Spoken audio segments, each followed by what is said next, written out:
The rain hammered against the floor-to-ceiling windows of the Grandeville Hotel, each droplet catching the glow of the chandeliers inside.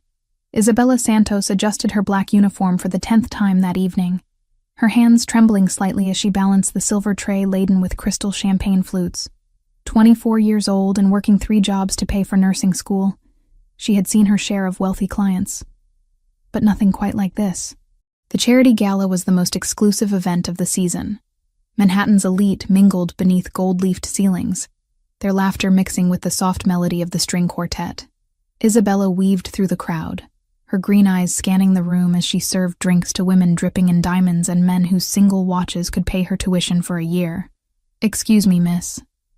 A woman with perfectly styled silver hair beckoned Isabella over. "Could you please refill our table?" Isabella nodded, making her way toward the corner where several influential guests sat discussing business ventures and political connections. As she approached, she caught fragments of their conversation: stock prices, real estate acquisitions, the usual wealthy small talk. But then something changed. 2 men stepped away from the main group, moving toward the terrace that overlooked the city. Something about their demeanor made Isabella pause. They spoke in hushed tones, glancing around nervously before sliding open the glass door. Isabella knew she shouldn't listen. Every instinct told her to mind her own business, serve the drinks, and collect her paycheck. But curiosity won. She positioned herself near the terrace door, pretending to organize glasses while straining to hear their conversation. "The shipment arrives Thursday," one man said, his accent thick and unfamiliar. "Port Authority, Warehouse 17. My employer expects full payment upon delivery. Tell Petrov he'll get his money when we verify the merchandise." The second man replied coldly, "These weapons better be worth what we're paying." Isabella's blood turned to ice. Weapons. They were discussing illegal arms deals right here, in the middle of Manhattan's most prestigious charity event. Her hands began to shake more violently, the crystal glasses clinking together on her tray. She needed to leave. Now. But as she turned to retreat, her elbow caught the edge of a decorative plant stand. The impact sent her tray tumbling, crystal champagne flutes exploding against the marble floor in a symphony of destruction. The sound echoed through the ballroom like gunshots, causing every conversation to halt and every head to turn. Isabella dropped to her knees, frantically trying to collect the shattered pieces, her face burning with embarrassment. But it wasn't the judgmental stares of the wealthy patrons that made her heart race. It was the deadly silence from the terrace. "I'm so sorry," she whispered to no one in particular, her voice barely audible over the returning conversations of the guests, who had already dismissed the incident as clumsy help. That's when she felt it, the weight of someone's gaze burning into her soul. Isabella looked up slowly, her eyes traveling across the room until they met the most intense stare she had ever encountered. A man stood near the main entrance, tall and imposing in a perfectly tailored black suit. His dark hair was swept back, revealing a face that belonged on magazine covers. Sharp jawline, high cheekbones, and eyes the color of a stormy ocean. But it wasn't his devastating beauty that made her breath catch. It was the authority that radiated from him, the way other guests stepped aside as he moved, the whispered conversations that followed in his wake. This wasn't just another wealthy attendee. This was someone who commanded respect through fear. Alessandro Romano had been watching the evening's events unfold with calculated interest. At 32, he had learned to read people, situations, and opportunities with lethal precision.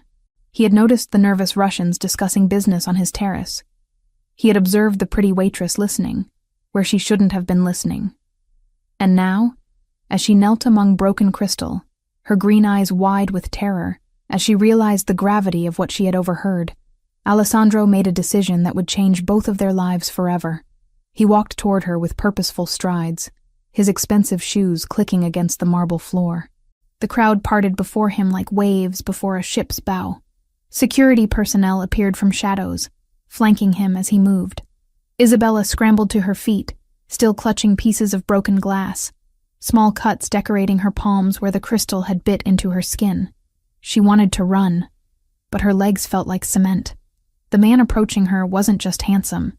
He was dangerous.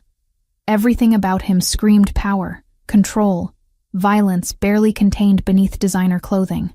Alessandro stopped 3 feet away from her, close enough that she could smell his expensive cologne, close enough to see the calculation behind those steel-blue eyes. The entire ballroom seemed to hold its breath. He raised one perfectly manicured hand and pointed directly at her, his voice carrying clearly through the suddenly silent room. "You are mine now." The words hit Isabella like a physical blow. Around them, the wealthy elite continued their conversations as if nothing had happened, but Isabella could feel the undercurrent of tension, the way security moved closer, the way exits suddenly seemed impossibly far away. "I don't understand," she whispered, her voice barely audible.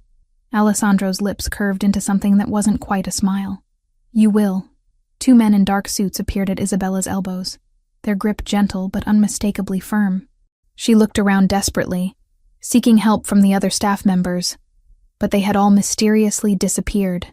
The wealthy patrons continued their conversations, studiously ignoring the drama unfolding in their midst. "Please," Isabella managed, her voice stronger now. "I was just working. I didn't mean to. I know exactly what you meant to do." Alessandro interrupted, his accent carrying the slightest trace of Italian heritage. "And I know what you heard. The question now is what we do about it."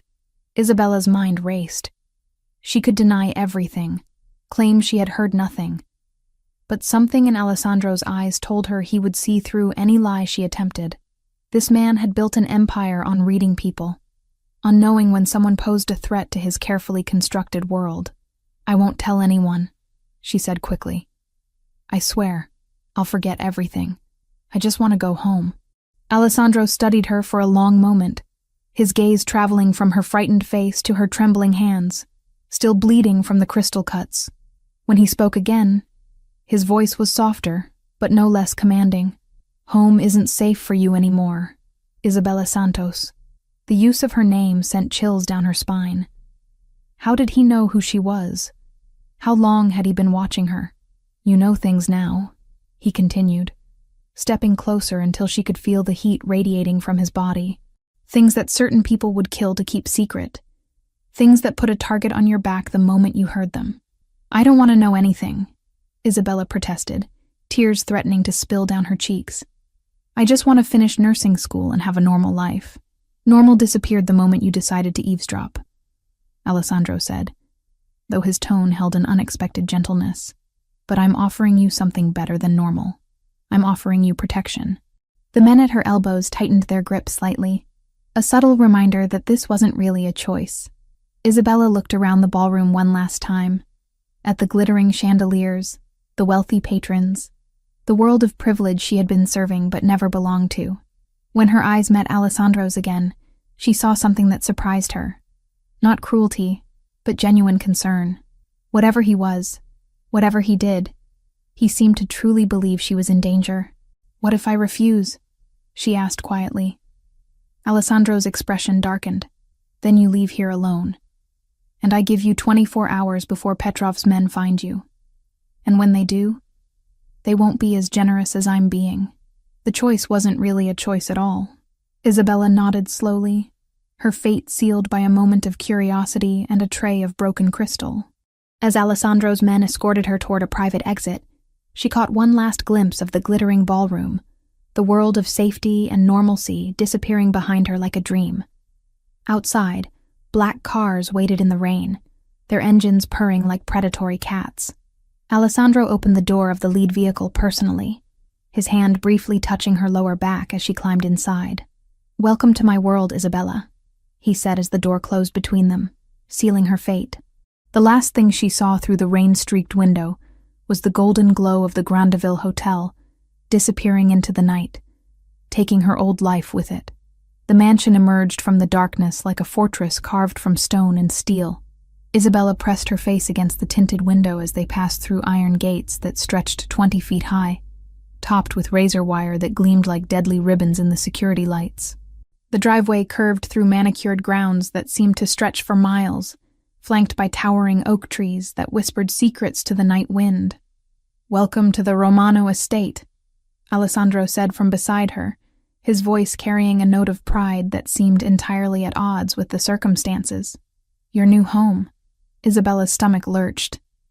"This isn't my home," I have an apartment in Queens. A life. Responsibilities. Not anymore. His interruption was gentle but absolute. That life ended the moment you heard Viktor Petrov's name mentioned tonight. Do you understand what that means? She turned to study his profile in the dim interior light. At 32, Alessandro Romano possessed the kind of dangerous magnetism that made women forget their own names. His suit was perfectly tailored, his dark hair immaculately styled. But there was something predatory in the way he held himself, like a panther masquerading as a house cat. I don't understand any of this, Isabella admitted, her voice barely above a whisper. I don't even know who you are. A ghost of a smile played at the corners of his mouth. No, but I know everything about you. The car pulled up to the front entrance, where more men in dark suits waited. Isabella counted at least 6, their faces stone-cold professional as they scanned the surrounding darkness. Each one carried themselves with military precision, hands positioned near concealed weapons. Alessandro climbed out first, then extended his hand to help her. His touch was warm, surprisingly gentle, but Isabella could feel the calluses on his palm, evidence of a man who had worked with his hands long before he wore $1,000 suits. The foyer took her breath away. Black marble floors reflected the light from a crystal chandelier that must have cost more than her yearly tuition. The ceiling soared 30 feet above them, decorated with intricate molding that spoke of old-world craftsmanship. Paintings that belonged in museums adorned the walls, their subjects watching with knowing eyes as she was escorted deeper into this world of wealth and power. "Marco," Alessandro called, and a man stepped forward from the shadows. Tall and lean with graying temples, he carried himself with the quiet authority of someone accustomed to being obeyed. "This is Isabella Santos. She'll be staying with us indefinitely." Marco's dark eyes assessed her with the thoroughness of a security scanner. "The guest wing, the blue room, and postguards on that floor. Discreet ones. Miss Santos is under my personal protection." Isabella found her voice. "I don't need guards. I need to go home." Both men turned to look at her, and she was struck by the similarity in their expressions. Patient, almost paternal, as if she were a child who didn't understand the complexity of adult decisions. "Isabella," Alessandro said, removing his suit jacket and draping it over his arm. Beneath the expensive fabric, she could see the definition of muscles earned through more than just gym sessions. "Tell me, what do you know about Viktor Petrov?" "Nothing. I'd never heard that name before tonight." Petrov runs the largest weapons smuggling operation on the East Coast. He also controls human trafficking routes from Eastern Europe, drug distribution networks that span 12 states, and has personally ordered the deaths of over 200 people. Alessandro's voice remained conversational, as if he were discussing the weather. 3 months ago, he put a $5 million bounty on anyone who could provide information about my business operations. Isabella felt the blood drain from her face. "But I don't know anything about your business." "No, but you witnessed his men discussing their next shipment. You heard dates, locations, names. That makes you either an asset or a liability." He stepped closer, close enough that she could smell his cologne. Something expensive and masculine that made her pulse quicken despite her fear. "I prefer you as an asset." Marco cleared his throat. "Sir, the files you requested." Alessandro took a thick manila folder from his lieutenant's hands and opened it, revealing photographs, documents, and what looked like surveillance reports. Isabella's heart stopped when she saw her own face staring back at her from a dozen different angles. "Isabella Marie Santos, age 24, Alessandro read aloud. Currently enrolled at Columbia Nursing School, maintaining a 3.8 GPA while working 3 part-time jobs to pay tuition. Lives alone in a 1-bedroom apartment on 47th Street in Queens. Rent consistently paid 2 days late but never missed. Parents died in a car accident when she was 16, raised by her uncle Thomas Santos until age 18. Isabella's legs felt weak. When did you? Your uncle Thomas owes money to some very dangerous people. Alessandro continued, his voice softer now. People who would see his debt transferred to you without hesitation. People who wouldn't hesitate to use your nursing skills to patch up their soldiers, or sell you to the highest bidder when your usefulness expired. Uncle Thomas wouldn't, she started, but the conviction died in her throat. Her uncle had always been secretive about his finances, his frequent trips to Atlantic City, the men who sometimes called late at night speaking in hushed, urgent tones. Alessandro closed the file with a sharp snap. "I've been watching you for 3 weeks, Isabella. Not because I intended to involve you in my world, but because your uncle listed you as collateral on his gambling debts.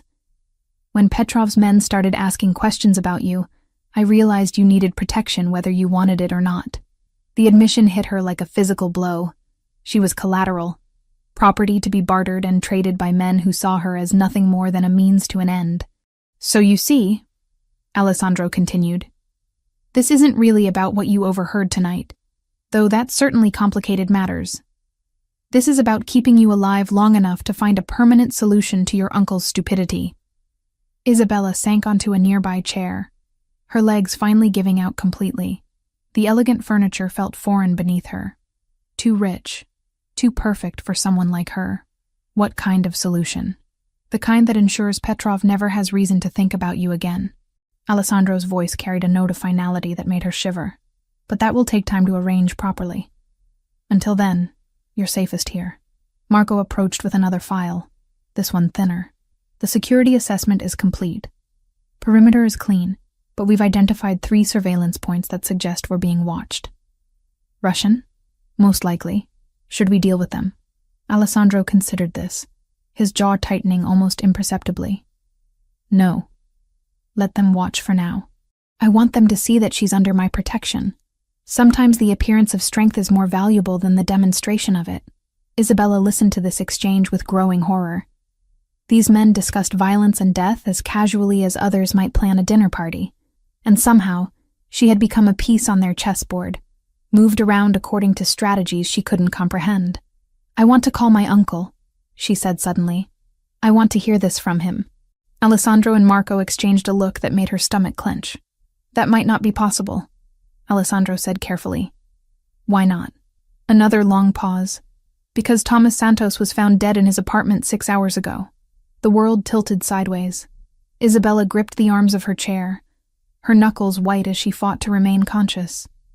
Her uncle, difficult, secretive, frustrating Uncle Thomas, who had raised her after her parents died, was gone. "How?" she whispered. "Professional job. Clean, quick, meant to look like a robbery. But Petrov's signature is all over it." Alessandro knelt beside her chair, his voice gentler than she would have thought possible from a man who commanded such fear. "I'm sorry, Isabella. I truly am." Tears burned behind her eyes, but she refused to let them fall. Not here. Not in front of these dangerous strangers who held her life in their hands. "What happens to me now?" "Now you learn to live in my world," Alessandro said, rising to his full height. "Marco will show you to your room. Tomorrow we'll discuss your new circumstances in detail." As they walked through corridors lined with priceless art and guarded by men with guns, Isabella caught glimpses of the life she was being drawn into. Security monitors showed every angle of the property. Communication equipment that belonged in military installations hummed quietly behind locked doors. This wasn't just a home. It was a command center for an empire built on things she didn't want to understand. Her room was larger than her entire apartment, decorated in shades of blue and silver that somehow managed to be both luxurious and calming. French doors opened onto a balcony that overlooked formal gardens, though she noticed the discreet placement of more security personnel among the landscaping. "The closet has been stocked with appropriate clothing," Marco informed her. "Meals are served in the dining room at 8, 1, and 7. You're free to move about the house and grounds. But please understand that leaving the property without escort isn't permitted." "For how long?" Marco's expression softened slightly. "That depends on factors beyond anyone's immediate control, Miss Santos. But Mr. Romano is a man of his word. If he says you're under his protection, you are." Alone at last, Isabella walked to the window and looked out at the sprawling grounds. Somewhere beyond those walls, people who wanted to hurt her were watching, waiting.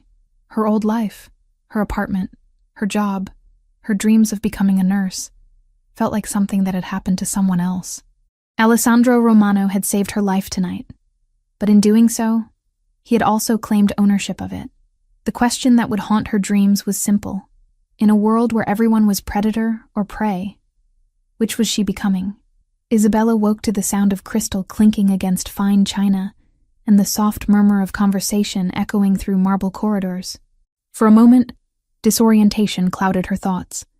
The silk sheets were too smooth, the ceiling too high, the morning light filtering through unfamiliar windows. Then reality crashed back with brutal clarity. Uncle Thomas was dead. Her old life was gone. She was now a prisoner in Alessandro Romano's world, disguised as a protected guest. The closet Marco had mentioned was indeed stocked, with clothes that cost more than her monthly rent. Designer dresses hung beside tailored blazers, while drawers revealed lingerie made from fabrics she couldn't even name. Every piece was exactly her size, which should have been comforting, but instead felt deeply unsettling. How long had they been watching her? How much did they know? Isabella selected the simplest outfit she could find. Dark jeans that probably cost $500 and a cashmere sweater that felt like heaven against her skin. The mirror reflected a stranger back at her, someone who looked like they belonged in this world of wealth and danger. But appearances, she was learning, were often lies wrapped in expensive packaging. Breakfast was served in a dining room that could seat 20, though only 2 places were set at the far end of a mahogany table.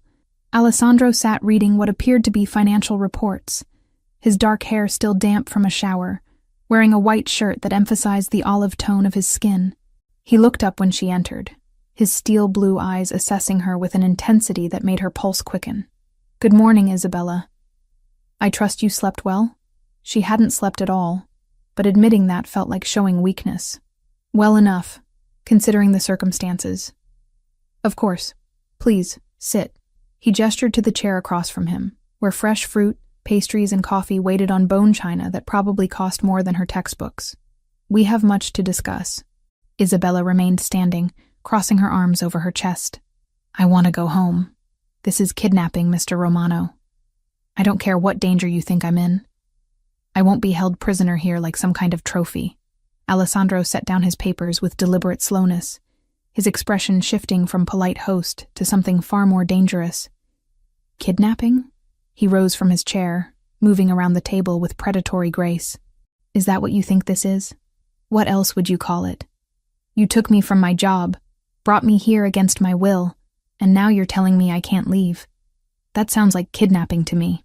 He stopped inches away from her, close enough that she could feel the heat radiating from his body, smell the expensive cologne that clung to his skin.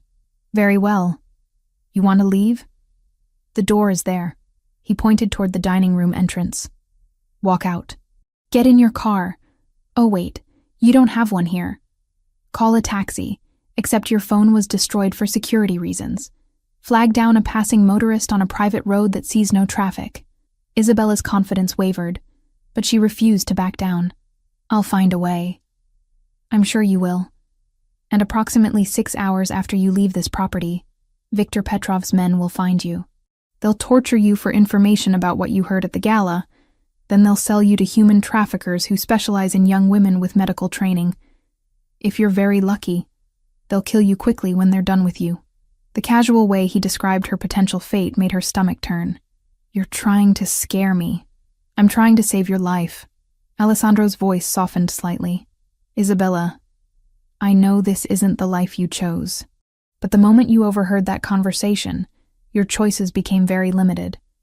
You can stay here, under my protection, and learn to navigate this world. Or you can leave and face certain death." She sank into the chair, the fight draining out of her. "This isn't fair." "No, it's not." Alessandro returned to his seat, pouring coffee from an antique silver service. "Very little about my world is fair, but it's the reality we're both living in now." The coffee was perfect, rich, aromatic, probably imported from some exotic location she'd never heard of. Isabella found herself wondering if she'd ever be able to drink normal coffee again without remembering this moment. What happens now? Now you learn. About my business, about the people who work for me, about the rules that keep everyone alive. Alessandro leaned back in his chair, studying her with those penetrating eyes. "But first, you eat. You've lost weight since we brought you here, and that's unacceptable." Isabella looked down at the untouched food before her. The fruit was perfectly arranged, the pastries golden and flaky. but her appetite had vanished the moment she learned about her uncle's death. "I'm not hungry. That wasn't a request." The steel returned to his voice. "You're under my protection, which means your well-being is my responsibility. You will eat, you will sleep, and you will take care of yourself. Understood?" The authoritative tone sparked her temper again. "I'm not a child or a pet. You can't just order me around, can't I?" Alessandro's smile was sharp as a blade. "Look around you, Isabella. This is my house, my rules, my world. Everything here exists because I allow it to exist, including you." Before she could respond, Marco entered the dining room carrying a phone. "Sir, urgent call from the port. The Russians made a move on Warehouse 7. Alessandro's entire demeanor changed, the polite host disappearing as the dangerous crime lord emerged. "Casualties? 3 wounded, none killed. They retreated when our reinforcements arrived, but they took photographs of our inventory. Son of a bitch." Alessandro stood abruptly, his breakfast forgotten. "Double the security on all warehouses. I want a full report in an hour." "Already in progress, sir." As Marco left, Alessandro turned back to Isabella, who had been listening to this exchange with growing horror. This was real. The violence, the danger, the constant threat of war between criminal organizations. It was all real, and she was trapped in the middle of it. "I have to go handle this," Alessandro said, his voice gentler than before. "But I want you to understand something. What just happened? That's why you can't leave. Petrov is escalating, testing my defenses. Every move he makes puts you in more danger." Isabella watched him prepare to leave, checking his weapon, straightening his tie, transforming from a man having breakfast into a commanding general preparing for battle. "How do you live like this? Always looking over your shoulder, never knowing who to trust?" Alessandro paused at the doorway, his expression unreadable. "You learn to trust very few people, and you protect what matters most with everything you have." "What matters most to you?" He studied her for a long moment, something shifting in his eyes. "Family. Loyalty. The people who depend on me to keep them safe." After he left, Isabella sat alone in the opulent dining room, surrounded by luxury that felt more like a gilded cage with each passing moment. She picked at the fruit, forcing herself to eat despite her churning stomach. Alessandro was right. She needed to maintain her strength if she was going to survive this. The house felt different with Alessandro gone. Quieter, but also more tense.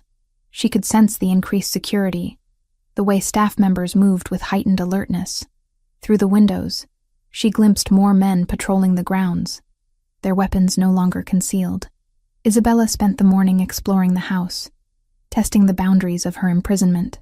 The library contained thousands of books, many in Italian, all organized with military precision. The kitchen was a temple to culinary arts, staffed by people who treated her with polite deference, but watched her every move.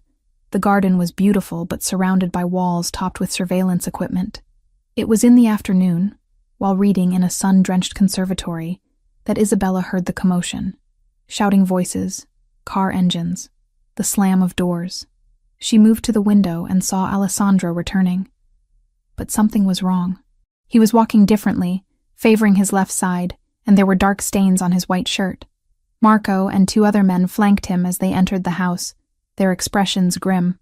Isabella found herself moving toward the main foyer before she consciously decided to do so. "Sir, you need medical attention," Marco was saying as they climbed the stairs. "It's just a graze. I'll be fine. With respect, you're bleeding all over the carpet." Isabella stepped forward, her nursing instincts overriding her fear and anger. "I can help." All 4 men turned to look at her, surprise flickering across their faces. Alessandro's eyes met hers, and she saw something she hadn't expected. Vulnerability. Under all that power and authority, he was just a man who was hurt and trying not to show it. "You don't have to," he began. "Yes, I do."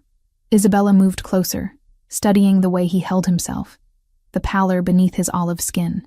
"Where are you hit?" "Left shoulder. Bullet grazed me during the warehouse inspection."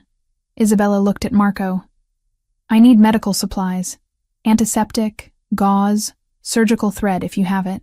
"The medical kit is in his office," Marco replied, already moving. "Bring it to his room, and I'll need clean towels, hot water, and good lighting."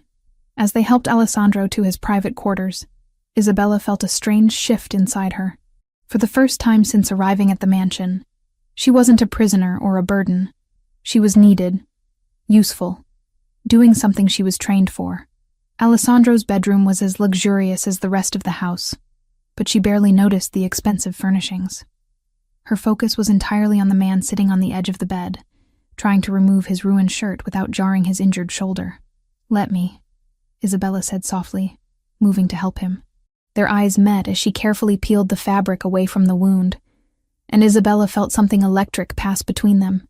This close, she could see the flecks of gray in his blue eyes, the small scar along his jawline, the way his breath hitched when her fingers accidentally brushed against undamaged skin. "Thank you," he said quietly. "Don't thank me yet. This is going to hurt." As Isabella began cleaning the wound, Alessandro remained perfectly still, though she could see the tension in his jaw, the way his hands gripped the edge of the bed. When she began stitching, he finally spoke. "You don't have to do this." Marco could have called a doctor who would ask questions, report a gunshot wound. Isabella concentrated on her work, trying to ignore how close they were, how intimate this felt. Besides, this is what I'm trained for. It's what I love doing. Helping people, healing them, fixing what's broken. She tied off the last stitch and began bandaging the wound. Even when they've been shot doing illegal things in warehouses they probably shouldn't own. Alessandro's laugh was soft and unexpected. Fair point. As Isabella finished her work, their eyes met again, and this time neither looked away. The room seemed to shrink around them, filled with unspoken tension and possibilities. Isabella found herself studying the strong line of his jaw, the way his dark hair fell across his forehead, the strength in his hands. "Isabella," he said softly, his voice rougher than usual. "Yes? I'm sorry. About your uncle. About your life being turned upside down. About everything. If there had been any other way..." She pressed her fingers gently against his lips, stopping his words. Don't apologize for saving my life, even if you destroyed it in the process." Alessandro caught her hand, pressing it against his cheek. "I won't let anything happen to you. I promise." In that moment, surrounded by luxury that felt less like a prison and more like sanctuary, Isabella realized something that terrified her more than any external threat. She was beginning to trust the dangerous man who held her fate in his hands. And even worse, she was beginning to want him. The attack came at 3 a.m, shattering the illusion of safety that had begun to settle over Isabella like a comfortable blanket. She woke to the sound of automatic gunfire echoing through the mansion's corridors, followed by shouts in languages she didn't recognize, and the heavy footsteps of men moving with military precision. Isabella pressed herself against the bedroom wall, her heart hammering so loudly she was certain it would give away her position. Through the French doors leading to her balcony, she could see muzzle flashes lighting up the gardens like deadly fireflies. The perfectly manicured grounds had become a battlefield, with Alessandro's security forces engaged in fierce combat against intruders who had somehow breached the estate's defenses. The door to her room burst open without warning, and Isabella bit back a scream as a figure in tactical gear filled the doorway. For a terrifying moment, she thought the attackers had reached her, but then she recognized Marco's voice beneath the black mask. "Miss Santos, we need to move. Now." Isabella didn't argue. She grabbed the robe Alessandro had provided, silk, and probably worth more than her monthly rent, and followed Marco into the corridor.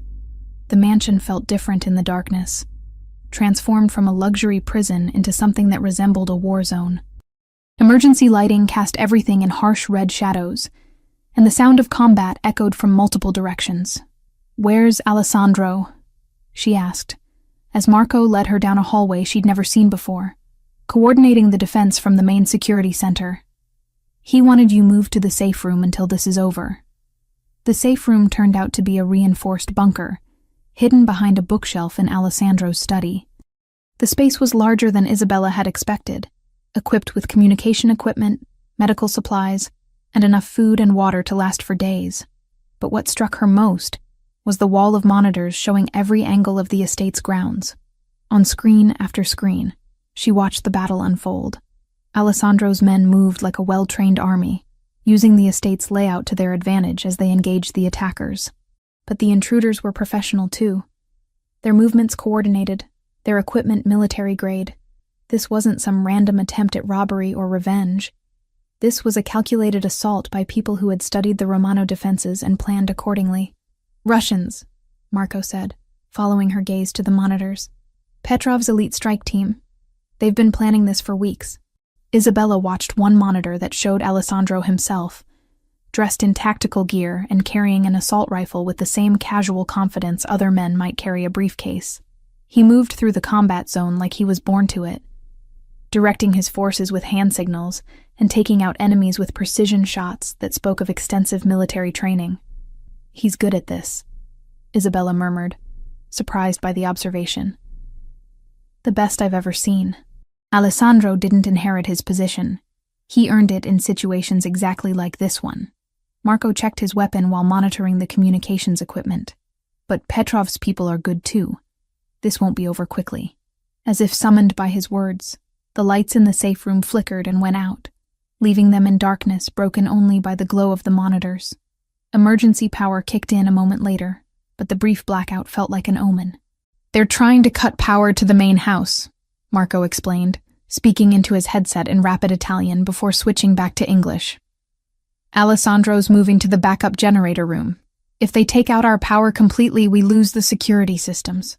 Isabella found herself gripping the edge of the desk as she watched Alessandro disappear from one monitor and reappear on another, moving through the mansion's lower levels with two other men flanking him. The basement corridors looked different from the rest of the house. More utilitarian, designed for function rather than beauty. Marco, she said quietly, what my uncle owed money for. Was it really just gambling debts? Marco glanced at her, something shifting in his expression. What makes you ask that? This. Isabella gestured at the monitors showing the ongoing battle. This level of response. The resources Petrov is willing to commit. People don't launch military operations over gambling debts. Marco was quiet for a long moment, clearly weighing how much truth to share. Your uncle was involved in more than gambling, Miss Santos. He was smuggling medical supplies, stolen from hospitals, resold on the black market. Petrov used those supplies to patch up his soldiers after operations. The revelation hit Isabella like a physical blow. Medical supplies? Surgical equipment, pharmaceuticals, blood products. Things that are difficult to obtain without proper credentials. Marco's voice was gentle but firm. Your uncle knew you were studying nursing. He planned to use your access to expand the operation once you graduated. Isabella sank into a chair, the weight of this knowledge pressing down on her like a physical burden. Her uncle hadn't just been gambling. He had been stealing medical supplies that could have saved lives, selling them to criminals who used them to continue their violent operations. And he had planned to drag her into it. Alessandro knew, she asked quietly. He's known for weeks. It's one of the reasons he's been watching you, to determine if you were involved, or if you could be used against your will. On the monitors, the battle was intensifying. Isabella watched Alessandro and his team reach the generator room, only to find it already occupied by Petrov's men. What followed was a close-quarters firefight that made her stomach clench with anxiety. She found herself holding her breath every time Alessandro appeared in the frame, releasing it only when she saw him move safely to the next position. He's been protecting me from the beginning, Isabella realized, even before the gala. Yes, but tonight changes everything. Petrov isn't just trying to collect a debt anymore, he's trying to eliminate a witness and send a message to Alessandro. This is about territory, power, control. The lights flickered again, and this time they stayed off longer before the backup power engaged. On the monitors, Isabella could see that Alessandro's team had secured the generator room, but the victory had come at a cost. One of his men was down, and Alessandro himself was moving differently, favoring his right leg in a way that suggested injury. He's hurt, Isabella said, starting to rise from her chair. Marco caught her arm. He's handled worse, and you're safer here. I'm a nursing student, Marco. If he's injured, I can help. If you leave this room and something happens to you, Alessandro will burn down half the city in revenge. Petrov is counting on emotional responses. Don't give him what he wants. Isabella wanted to argue, but the logic was undeniable. Instead, she focused on the monitors, tracking Alessandro's progress as he and his remaining team member fought their way back toward the main house. The attacking force was retreating, but they were doing so in organized fashion. This hadn't been a desperate gamble, but a calculated probe of Alessandro's defenses. It was another hour before the all-clear signal came through Marco's headset. The mansion fell into an eerie quiet broken only by the distant sound of sirens, emergency services that would arrive to find nothing more than a gas leak explosion that had damaged some landscaping. When Alessandro finally appeared in the safe room doorway, Isabella's breath caught in her throat. His tactical gear was torn and blood-stained. His face was smudged with smoke and dirt, and there was a grimness in his eyes that spoke of violence recently committed. But he was alive, and that was all that mattered to her in that moment. "Status report," he said to Marco, his voice hoarse from shouting orders. "Perimeter secured. 4 attackers down, 3 captured, the rest retreated. We lost Jensen and Rodriguez is in surgery." Alessandro nodded grimly. "And her?" "Safe. Never left this room." Only then did Alessandro's gaze shift to Isabella, and she saw something change in his expression. Relief so profound it was almost physical. He crossed the room in 3 strides, and pulled her into his arms without a word, holding her against his chest with a desperation that spoke louder than any declaration. Isabella melted into his embrace, breathing in the scent of gunpowder and expensive cologne, feeling the rapid beat of his heart against her cheek. For the first time since arriving at the mansion, she felt completely safe, not because of the walls or the guards or the security systems, but because of the man holding her like she was the most precious thing in his world. "I thought—" Alessandro started, then stopped, his voice rough with emotions he was struggling to control. "I'm okay," Isabella whispered against his chest. "We're both okay."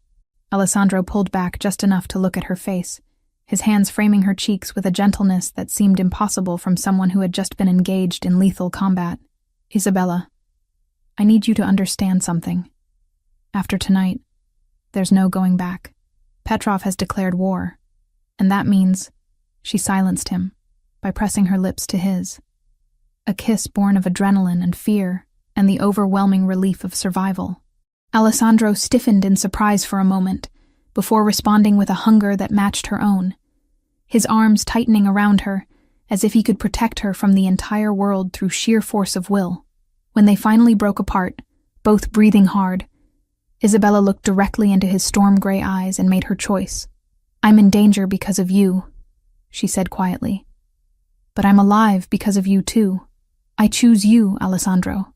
I choose this life, whatever it brings." Alessandro searched her face for any sign of doubt or fear, finding instead a determination that matched his own. "You know what that means? What this world will demand of you? I'm learning. And I'm stronger than you think." Alessandro's smile was fierce and proud, and tinged with something that might have been love. "Yes, you are." Outside the safe room, the Romano Empire was regrouping, preparing for whatever Petrov's next move might bring. But inside that reinforced bunker, 2 people who had found each other in the middle of a war sealed their fate with another kiss, one that tasted of gunpowder and promises, and a future neither of them could fully imagine, but both were willing to fight for. The discovery came 3 days after the attack, hidden in Alessandro's private office behind a painting of his grandfather. Isabella had been looking for medical supplies to restock the estate's first aid stations when she accidentally triggered the hidden mechanism. What she found changed everything she thought she knew about her place in Alessandro's world. The secret room contained surveillance equipment, communication devices, and most damning of all, detailed files on every person in Alessandro's organization, including a thick folder marked with her uncle's name and another bearing her own. But it wasn't just the existence of these files that shattered her fragile trust. It was what they contained. Isabella's hands shook as she opened her own file, finding photographs dating back months before the gala. Images of her leaving her apartment, walking to class, working at the hospital where she did her nursing practicum. Someone had been documenting her entire life with methodical precision, creating a comprehensive profile that included her class schedules, work patterns, and even her favorite coffee shop. But it was the notation in Alessandro's handwriting that made her blood run cold. Potential asset. Nursing background useful for medical operations. Uncle's debts provide leverage. Approach with caution. Asset. She had been nothing more than a useful tool from the very beginning. The sound of footsteps in the corridor sent Isabella scrambling to replace everything exactly as she'd found it, but she wasn't fast enough. Alessandro appeared in the doorway of his office just as she was closing her file, his expression shifting from surprise to wariness as he realized what she had discovered. Isabella. His voice was carefully controlled, revealing nothing of what he was thinking. She turned to face him, the file still clutched in her hands like evidence of betrayal. How long? The question came out as barely a whisper. How long were you watching me before the gala? Alessandro stepped into the office, closing the door behind him with deliberate care. When he spoke, his voice carried a weight of inevitability, as if this moment had always been coming. 6 weeks. The admission hit her like a physical blow. 6 weeks. You were planning this. All of this. From the beginning. Not all of it. Alessandro moved closer, but stopped when Isabella took a step back. Your uncle's situation created an opportunity, yes. But what happened at the gala? What developed between us? That was never part of any plan. Isabella laughed, a bitter sound that echoed off the office walls. What developed between us? You mean my usefulness as a medical consultant for your criminal empire? That's not... Don't. Isabella held up her hand, stopping his words. Don't you dare try to tell me this wasn't calculated. I've read the file, Alessandro. I know exactly what you think of me. Alessandro's jaw tightened, his careful composure cracking slightly. You know what I thought of you 6 weeks ago. Before I knew you. Before I understood. Before you understood what? That I could be manipulated more effectively with kindness than with threats. Before I fell in love with you. The words hung in the air between them like a bridge neither was sure they could cross. Isabella stared at Alessandro's face, searching for any sign of deception, any indication that this was just another manipulation tactic. What she saw instead was raw vulnerability, the kind that a man like Alessandro would never fake because it exposed too much of his true self. Love, Isabella repeated, her voice hollow. Is that what you call this? Keeping files on me like I'm some kind of criminal? Having me followed and photographed like a target? Alessandro ran his hands through his dark hair, his usual perfect composure completely abandoned. It was surveillance, yes. But not for the reasons you think. Then explain it to me. Explain how stalking me was some kind of protection. Your uncle wasn't just in debt to Petrov, Alessandro said, his voice strained. He was feeding information to the Russians about hospital security systems, medical supply storage, pharmaceutical shipment schedules. He was setting up an operation that would use your access as a nursing student to steal controlled substances and medical equipment on an industrial scale. Isabella felt the blood drain from her face. That's impossible. Is it? Think about it, Isabella. The late nights, the mysterious phone calls, the way he always needed money but never explained why. The connections he claimed to have with hospital administrators, despite never working in healthcare himself. The pieces began falling into place with horrible clarity. Uncle Thomas's insistence that she pursue nursing school specifically at Columbia. His sudden interest in her clinical rotations, always asking detailed questions about hospital procedures and supply management. The job applications he had encouraged her to fill out for positions at specific medical facilities. He was grooming me, Isabella whispered, the realization hitting her like ice water. From the day you started nursing school. Maybe even before that. Alessandro's voice was gentler now, but still carried the weight of painful truth. The operation was designed to unfold gradually over years. By the time you realized what was happening, you would have been too deeply involved to escape. Isabella sank into a chair, her legs no longer capable of supporting her weight. Everything she had thought she knew about her relationship with her uncle, about her own choices and aspirations, had been a carefully constructed lie. How did you know? She asked quietly. Marco discovered the connection during routine intelligence gathering about Petrov's operations. We've been tracking medical supply theft rings for months. They're increasingly common revenue streams for organized crime. When your uncle's name appeared in our investigation, I ordered surveillance to determine your level of involvement.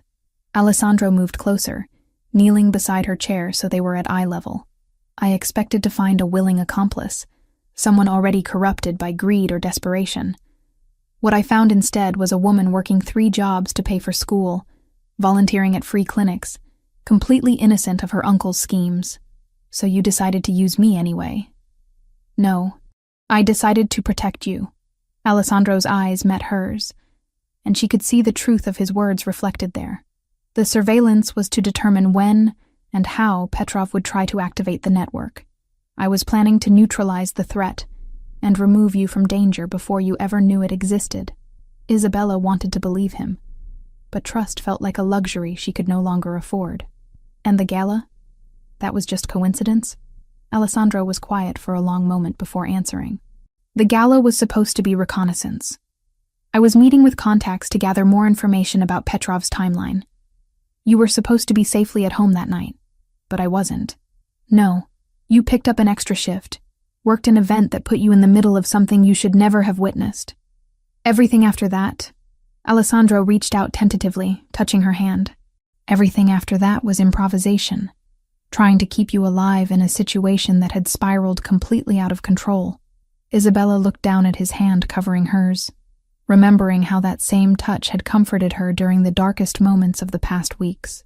The protection, the safe room, even the medical supplies. It was all planned. The infrastructure was already in place, yes, but not for you specifically. Alessandro's thumb traced gentle circles on her skin. I have a dozen safe houses, multiple backup plans for every operation. What wasn't planned was caring about whether you lived or died. The admission hung between them like a confession. Isabella studied Alessandro's face, seeing past the careful control to the man beneath, someone who had built his life around calculating odds and minimizing risk, now completely undone by an emotion he had never expected to feel. I don't know how to trust you, Isabella said quietly. I don't know how to separate what's real from what's manipulation. Then don't trust me yet. Alessandro's voice was rough with emotion. But don't run either. Give us time to figure out what this is without the weight of my mistakes crushing us both. Isabella pulled her hand away from his, needing physical distance to think clearly. Us. There is no us, Alessandro. There's you, and there's me, and there's a situation you created by involving me in your war with Petrov. You think I wanted this? Alessandro stood abruptly, his carefully maintained control finally snapping. You think I wanted to fall in love with someone I was supposed to be protecting from a distance? Someone whose very existence puts my organization at risk? Then let me go. I can't. The words came out raw, desperate.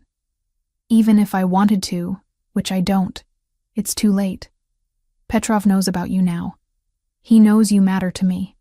Releasing you would be signing your death warrant. Isabella stood as well, pacing to the window that overlooked the estate's gardens. Outside, she could see Alessandro's men patrolling the grounds, their presence a constant reminder of the danger that surrounded them both. So I'm trapped. Forever. You're protected. There's a difference. Isabella turned back to face him, tears threatening but refusing to fall. Is there? Because from where I stand, it looks like I've traded one prison for another. At least with Uncle Thomas, I knew I was being used. The words hit Alessandro like physical blows, and Isabella could see the pain they caused reflected in his eyes, but she was past the point of sparing his feelings. Her entire life had been built on lies and manipulations, and she was tired of pretending otherwise. I need time, she said finally.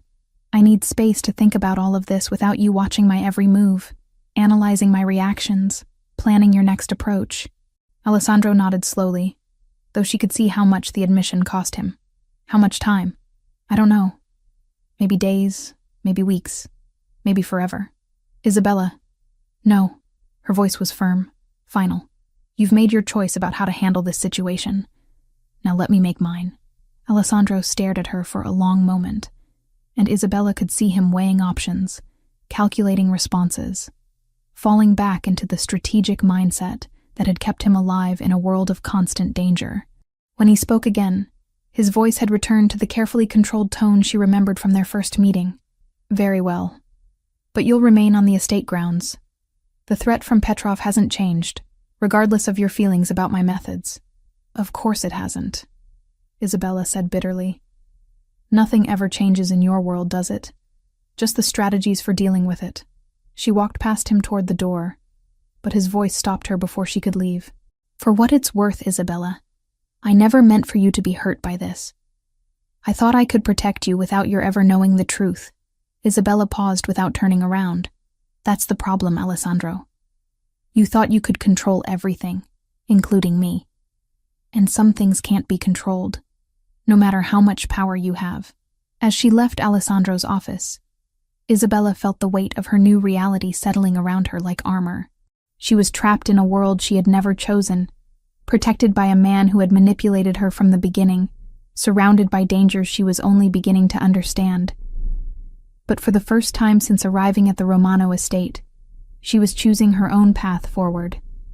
Even if that path led through a wilderness of uncertainty and pain, it would be hers to walk. 2 weeks of silence stretched between Isabella and Alessandro like a chasm neither knew how to cross. Isabella spent her days exploring the estate's extensive grounds, reading in the library, and pointedly avoiding any area where she might encounter the man who had turned her world upside down. Alessandro, according to Marco's careful updates, threw himself into business with renewed intensity, conducting meetings that lasted until dawn and taking risks that made his security team nervous. It was the sound of helicopters that shattered their carefully maintained distance. Isabella looked up from her book as the rhythmic thrum of rotor blades filled the air above the estate. Through the conservatory windows, she watched 3 black helicopters circle the property before landing on the mansion's expansive lawn. Men in tactical gear poured out. But these weren't Alessandro's soldiers. Their movements were different, more aggressive, and they carried weapons she didn't recognize. Marco burst into the conservatory, his usually calm demeanor replaced by urgent concern. Miss Santos, we need to move immediately. Mr. Romano's location has been compromised. What's happening? Isabella set down her book, adrenaline already flooding her system. Petrov found Alessandro's meeting with the Colombians. They've taken the warehouse district, and Alessandro's team is outnumbered 3-1. Marco was already moving toward the door, speaking rapidly into his headset. He's requesting immediate backup, but our response time puts him at serious risk. Isabella followed Marco through corridors that had become as familiar as her old apartment, but now felt charged with desperate energy. How did Petrov find out about the meeting? Marco's expression darkened. We believe there's a leak in our organization. Someone with access to Alessandro's schedule and security protocols. They reached Alessandro's private office, where banks of monitors showed the unfolding crisis in real time. Isabella could see the warehouse district under siege, explosions lighting up the night sky, gunfire echoing through the feeds, Alessandro's men pinned down in what appeared to be a coordinated ambush. There, Marco pointed to one monitor showing a figure moving between shipping containers, directing his forces with hand signals. Even at this distance, Isabella could recognize Alessandro's movements, the way he carried himself even under fire. He's trapped, she breathed, watching as enemy positions closed in around Alessandro's location. The extraction team won't reach him for another 20 minutes. By then, Marco didn't finish the sentence, but Isabella could see the math in his grim expression. Isabella stared at the monitors, her mind racing through possibilities. What about the medical supply route? Marco looked confused. What medical supply route? The one my uncle was involved with. The network Petrov was using to move stolen medical equipment. Isabella's nursing training kicked in, analyzing the tactical situation like a complex medical case. If Uncle Thomas was providing information about hospital security systems, there has to be a route through the medical district that Petrov doesn't know you know about. Marco's eyes widened with sudden understanding. The emergency services tunnels. Isabella nodded, pieces falling into place with startling clarity. My uncle had blueprints of the hospital district in his apartment. I saw them when we cleaned out his things. He was mapping service tunnels that connect medical facilities to the warehouse district. Routes designed for emergency supply deliveries. Routes that bypass Petrov's surveillance network. Marco finished, his expression shifting from desperation to hope. I know those tunnels, Isabella said, surprising herself with the confidence in her voice. I've used them during my nursing rotations at Metro General. They run directly under the warehouse district. Marco was already reaching for his phone, but Isabella caught his arm. Marco, Alessandro will never approve a plan that puts me at risk. Then we don't tell him until it's too late to stop us. The decision was made in that moment. Born of desperation and a love Isabella had been trying to deny for 2 weeks. She wasn't going to lose Alessandro to Petrov's ambition, regardless of how complicated their relationship had become. 20 minutes later, Isabella found herself in the passenger seat of an armored vehicle, wearing tactical gear that had been hastily adjusted to fit her smaller frame. Marco drove with the focused intensity of a man whose loyalty had been tested by impossible circumstances. The tunnel entrance is through the Metro General loading dock, Isabella explained, studying maps on a tablet. From there, we can reach the warehouse district without being detected. But we'll be going in blind. No communication with Alessandro's team until we're in position. And if Petrov's men have found the tunnels, Isabella checked the medical kit she had insisted on bringing. Then we improvise. The loading dock was deserted, except for a skeleton crew of night shift maintenance workers who recognized Isabella from her rotations. A few carefully crafted lies about emergency medical supplies got them access to the service tunnels without questions. The tunnels were exactly as Isabella remembered. Utilitarian concrete passages lined with pipes and electrical conduits, wide enough for service vehicles but cramped for tactical movement. Their footsteps echoed despite their attempts at stealth, and the air carried the stale scent of disinfectant and industrial cleaning solutions. "How did you know about these?" Marco asked as they navigated a particularly narrow section. Nursing students learn all the hospital's systems, including emergency protocols for moving critical supplies during disasters. These tunnels connect every major medical facility in the district to ensure continuity of care even during infrastructure failures. They moved in focused silence for another 10 minutes before Isabella held up her hand, stopping their forward progress. Through the concrete walls, she could hear the muffled sound of gunfire growing louder. "We're directly under the warehouse district now," she whispered, consulting her mental map of the tunnel system. "There should be an access point about 50 meters ahead that connects to the warehouse basement levels." Marco nodded, speaking quietly into his headset. "Base, this is Marco. We're in position for extraction support. What's Alessandro's current location?" The response crackled through their earpieces. "Warehouse 7, main floor, pinned down behind shipping containers. Enemy forces have him surrounded. ETA for backup still 15 minutes. Isabella felt her heart clench as she imagined Alessandro trapped and outnumbered, fighting for his life while she moved through tunnels beneath his feet.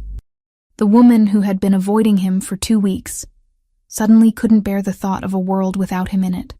"Marco, I need you to understand something," she said quietly, as they approached the access point. "Whatever happens up there, whatever Alessandro and I work out between us afterward, I choose this. I choose him. I choose this life." Marco studied her face in the dim tunnel lighting, seeing something that made him nod with satisfaction. "He's going to be furious that we brought you into combat. Let him be furious. He can yell at me when we get him out of there alive." The access point was a maintenance ladder leading up to a concealed entrance in Warehouse 6, one building over from Alessandro's position. Isabella climbed first, using skills she had developed during nursing school emergency drills, while Marco followed with the tactical equipment they would need. The warehouse basement was dark and filled with the scent of motor oil and metal, but Isabella could hear the battle raging one floor above them. Through service corridors designed for moving supplies between connected buildings, they made their way toward Warehouse 7. "Isabella," Marco's voice stopped her as they reached a door marked "Authorized Personnel Only." "Once we go through this door, there's no going back." "Are you certain about this choice?" Isabella thought about Alessandro's face when he told her he loved her, about the way he had held her during the first attack on the estate, about the careful gentleness in his hands when he touched her despite all the violence those same hands were capable of. "I've never been more certain of anything in my life." Marco opened the door, revealing a staircase that led up to the main warehouse floor. Above them, the sound of gunfire was punctuated by shouts in multiple languages and the crash of metal against concrete. "Stay close, stay low, and when I give the signal, run directly toward Alessandro's position. Don't stop for anything." Isabella nodded, her medical training taking over as adrenaline sharpened her focus to laser intensity. She was no longer the frightened woman who had been taken from the Gala. She was someone who had chosen her path with full knowledge of the consequences. As they climbed toward the battle above, Isabella felt the last of her resistance to Alessandro's world fall away. She wasn't being pulled into his life of violence and danger. She was diving in willingly, completely, irrevocably, because some choices, once made with full heart and clear eyes, changed everything that came after. The woman who emerged from those tunnels would be different from the one who had descended into them. And Alessandro Romano, if they could reach him in time, would discover that the nursing student he had fallen in love with had transformed into something far more dangerous. A partner who would fight beside him against any enemy, no matter the cost. The warehouse floor erupted into chaos as Isabella and Marco emerged from the basement access point. Smoke filled the air from burning shipping containers, and the acrid smell of gunpowder mixed with the metallic scent of blood. Through the haze, Isabella could see Alessandro's position, a defensive cluster behind overturned crates near the far wall, surrounded by Petrov's advancing forces. "Isabella, what the hell are you doing here?" Alessandro's voice crackled through Marco's radio, fury and terror warring in his tone as he spotted them across the battlefield. "Saving your stubborn ass," Isabella replied, grabbing the radio from Marco before he could stop her. "We found a way out through the medical tunnels, but we need to reach you first." "Absolutely not.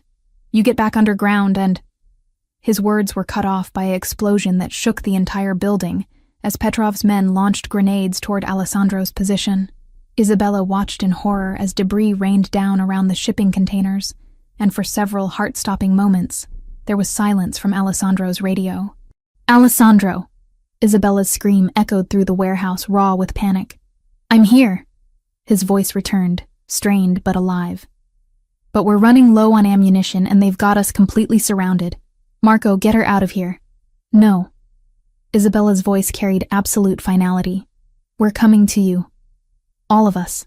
Before Marco could object, Isabella was moving, using her knowledge of hospital emergency protocols to navigate the smoke-filled warehouse.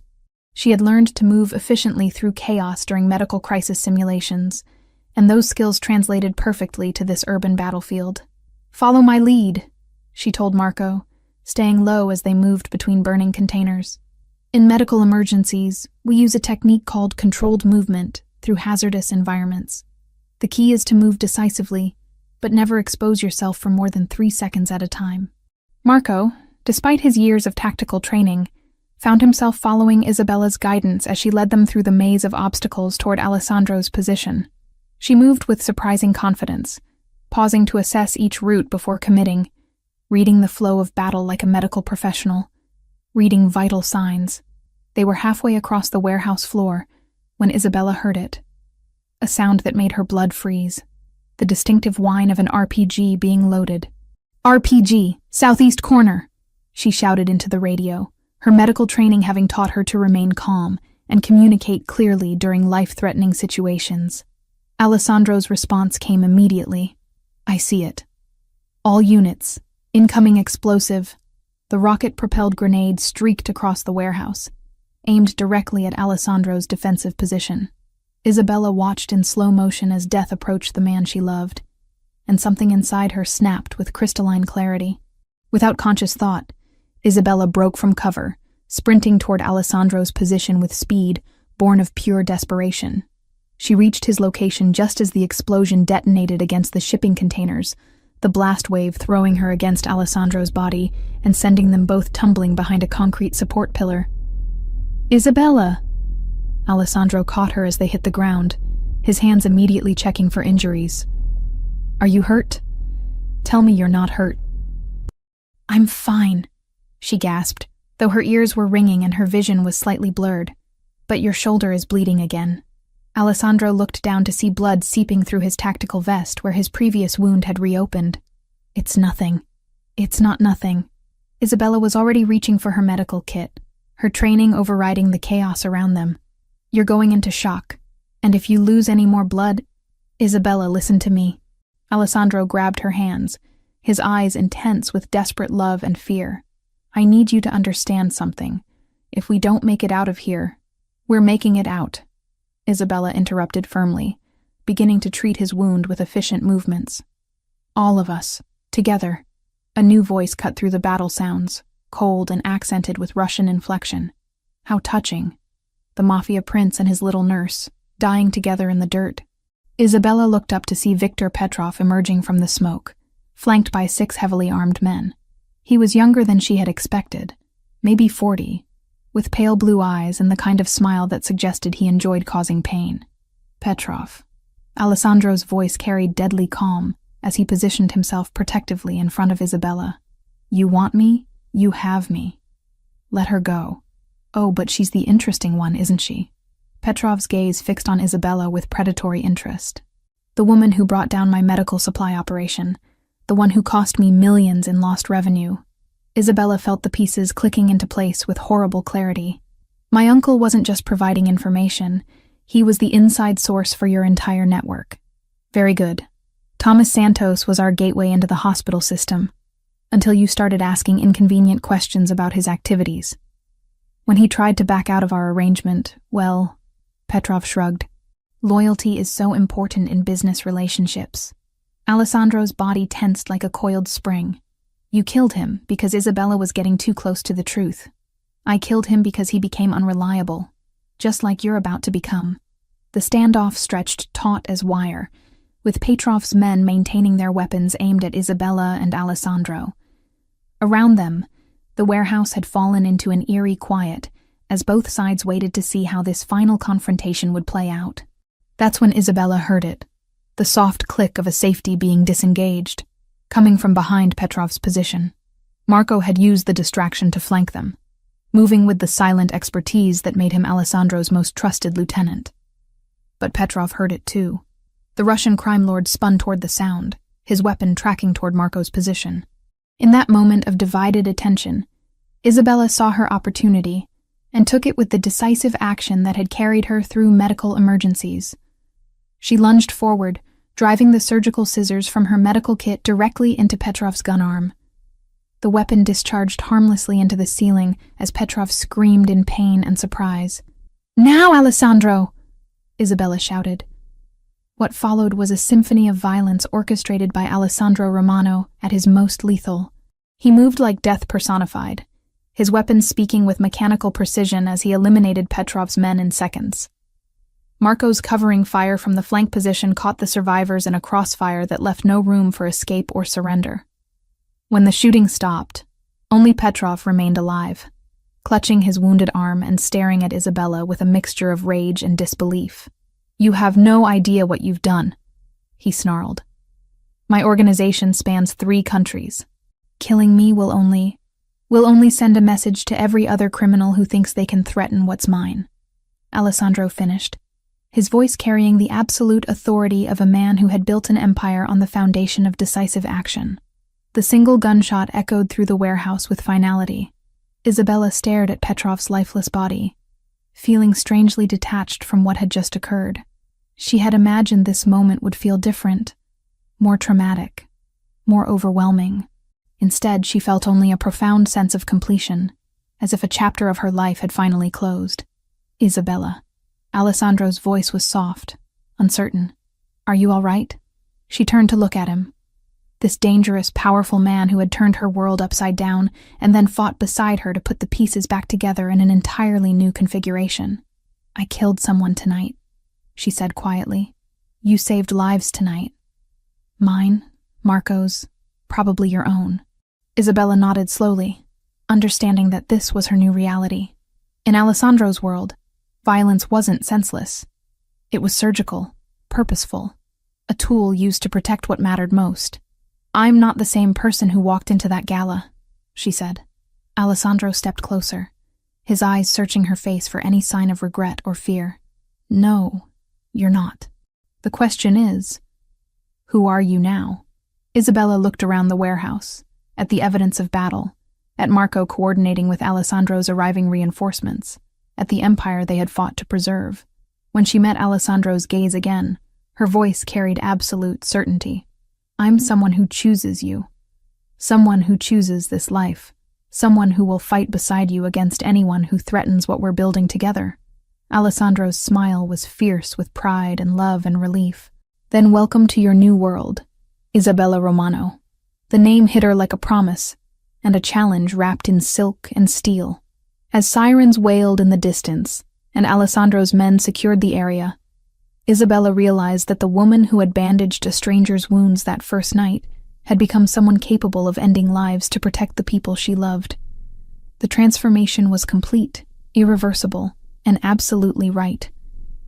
6 months after Viktor Petrov's death, Isabella Romano stood on the balcony of the penthouse suite overlooking Manhattan's financial district, her hands resting protectively over the gentle curve of her belly. The morning sun caught the diamonds in her wedding ring, a ring that had been placed on her finger in a private ceremony attended only by Marco and the estate's chapel priest, sealing a union that had been forged in blood and strengthened by choice. The transformation was complete in ways she couldn't have imagined that night at the gala. Isabella Romano, she had legally changed her surname within a week of Petrov's elimination, now oversaw a network of medical facilities that served both the legitimate community and Alessandro's organization. The Romano Medical Foundation operated 12 clinics throughout the city, providing health care to underserved populations while serving as perfect cover for the more clandestine medical services required by those in Alessandro's world. "Mrs. Romano." Marco's voice came from the doorway, carrying the respect that had replaced his initial wariness. "The board meeting is ready to begin." Isabella turned from the view, her hand automatically smoothing over the flowing silk dress that concealed her 4-month pregnancy. The boardroom of Romano Industries had become as familiar to her as any hospital she had worked in, though the business conducted here involved considerably more risk than patient care. The mahogany table was surrounded by men and women who represented the various arms of Alessandro's empire, legitimate businesses that generated billions in revenue, providing perfect cover for operations that existed in the shadows. Isabella had learned to read the subtle dynamics of these meetings, understanding that her presence served multiple purposes beyond her medical expertise.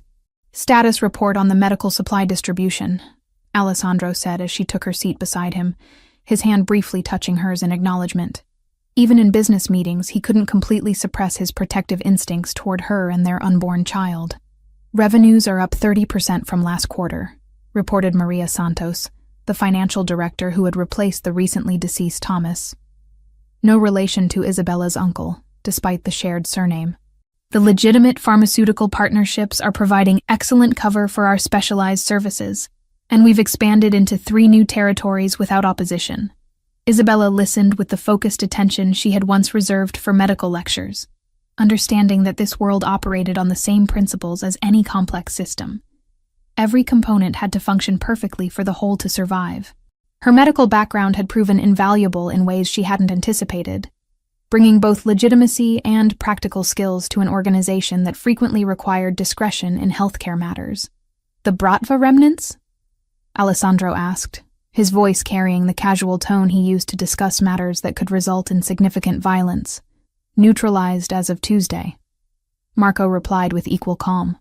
"The last of Petrov's lieutenants tried to restart operations in Brooklyn. They won't be trying again." Isabella felt no revulsion at this casual discussion of elimination. The woman who had been horrified by violence 6 months ago had learned to distinguish between necessary and gratuitous brutality. Petrov's organization had been a cancer that required surgical removal, and she had become skilled at surgical procedures in more ways than one. Good. What about the expansion into the pharmaceutical research sector? "Doctor, Romano has established partnerships with 3 major research hospitals," Maria reported, using Isabella's new professional title with the ease that came from months of practice. "The drug trials provide perfect justification for our chemical acquisitions, and the research partnerships give us access to experimental treatments that have proven valuable for our special clientele."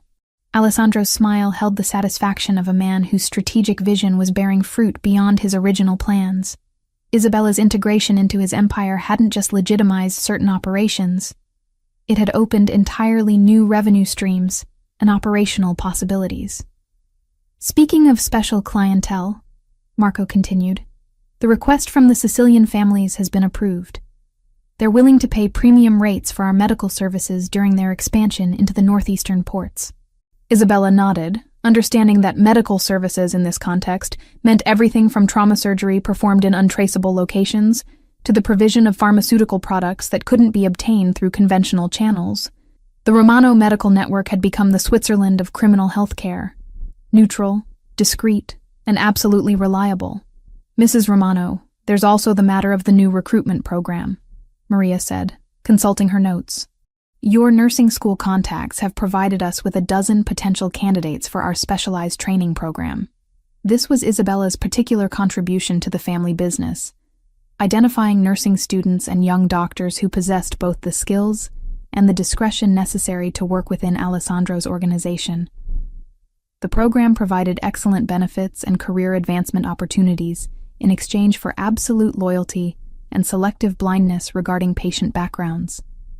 "The screening process will take another month," Isabella replied. "We can't afford any risks with personnel who will have access to sensitive information." Alessandro's eyes met hers across the table, and she could see the pride and love that had never diminished despite the transformation she had undergone. If anything, his feelings had intensified as he watched her evolve from protected asset to equal partner in building their empire. The meeting concluded with the usual efficiency that characterized Romano operations, but Alessandro gestured for Isabella to remain as the others filed out. When they were alone, his businessman's mask fell away, replaced by the gentle concern that had become familiar over the months of their marriage. "How are you feeling?" His hand moved to her belly, still amazed by the miracle growing there. Their first child, conceived during the passionate reconciliation that had followed their victory over Petrov. Strong, healthy, ready for whatever comes next. Isabella covered his hand with hers, feeling the flutter of movement that had become more pronounced in recent weeks. "Our daughter is going to be born into a world where she'll want for nothing." "Daughter?" Alessandro's eyebrows rose with surprise and delight. The ultrasound yesterday confirmed it. Isabella's smile held the joy she had discovered in planning for their future together. "Elena Romano, if you approve of the name." "Elena," Alessandro repeated, his voice soft with wonder. "After my grandmother. She would have loved you, Isabella. You remind me of her. Beautiful, intelligent, and absolutely fierce when protecting family." Isabella leaned into his embrace, marveling at how natural this life had become. The penthouse apartment that served as their private residence within the Romano Tower was filled with evidence of their combined lives. Medical journals beside business reports, children's books in preparation for Elena's arrival, artwork that reflected both traditional Italian heritage and Isabella's more modern sensibilities. "Sometimes I think about that night at the Gala," Isabella said quietly, her fingers tracing patterns on Alessandro's chest. "How terrified I was. How certain that you were destroying my life. Do you regret any of it?" Isabella considered the question seriously, thinking about the woman she had been, struggling financially, alone, naive about the complexities of the world around her. That woman had possessed dreams of helping people through conventional medicine, of living a quiet, safe life that would honor her parents' memory. "No," she said finally, her voice carrying absolute certainty. "I regret nothing. That woman at the Gala was living half a life, surviving instead of truly living. You didn't destroy my life, Alessandro. You showed me what I was capable of becoming." Outside their windows, the city spread out beneath them like a kingdom waiting to be conquered. Somewhere in that maze of buildings and people, the Romano Empire conducted its business with the smooth efficiency that had made it legendary among those who operated in the shadows. Medical supplies moved through channels that existed parallel to legitimate commerce, serving clients who paid premium prices for discretion and reliability. Isabella Romano oversaw it all with the same precision she had once applied to patient care, understanding that the principles were identical: diagnosis, treatment, recovery, and above all, the protection of those under her care. "Elena is going to inherit an empire," Alessandro said, his voice filled with plans for their daughter's future. "She's going to inherit a choice." Isabella corrected gently, "The same choice you gave me, to decide what kind of person she wants to become." Alessandro's laugh was rich with appreciation for the woman his wife had become, someone who understood power but wasn't corrupted by it, who embraced their dangerous world while maintaining her own moral compass. As evening approached, they prepared for the formal dinner that would finalize the Romano family's expansion into European medical supply chains. Isabella dressed in a gown that accommodated her pregnancy while maintaining the elegance expected of the wife of a man like Alessandro Romano. Her reflection in the mirror showed a woman transformed, not just physically, but in the confidence that radiated from every gesture. The dinner would be attended by representatives from families across 3 continents, all seeking to benefit from the medical expertise and discretion that had become the Romano signature. Isabella would charm them with her intelligence and professional credentials, while Alessandro negotiated the terms that would expand their influence even further. Later that night, as they lay in bed with Isabella's head resting on Alessandro's chest, she felt Elena moving restlessly, as if sensing the excitement in her parents' voices as they planned for the future. "What kind of world are we building for her?" Isabella asked, though she already knew the answer. "A world where she'll never be powerless," Alessandro replied, his hand protective over their unborn daughter. "A world where she'll have every advantage we can provide, every protection we can arrange, every opportunity we can create, and the freedom to choose her own path.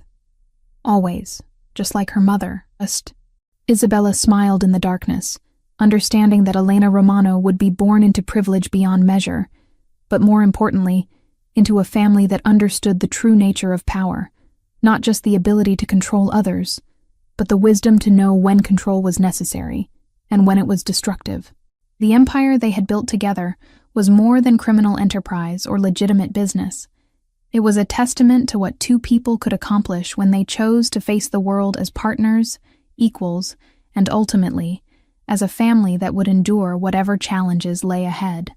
Outside, the city never slept, and somewhere in its depths, the Romano organization continued its work, healing the wounded, supplying the desperate, and maintaining the delicate balance that kept their corner of the shadow world functioning with clockwork precision. Isabella Romano, formerly Santos, closed her eyes and felt her daughter stirring within her. Tomorrow would bring new challenges, new opportunities, new choices to make. But tonight, she was exactly where she belonged, beside the man who had shown her that some prisons were actually keys to freedom, and some dangers were worth embracing for the sake of love.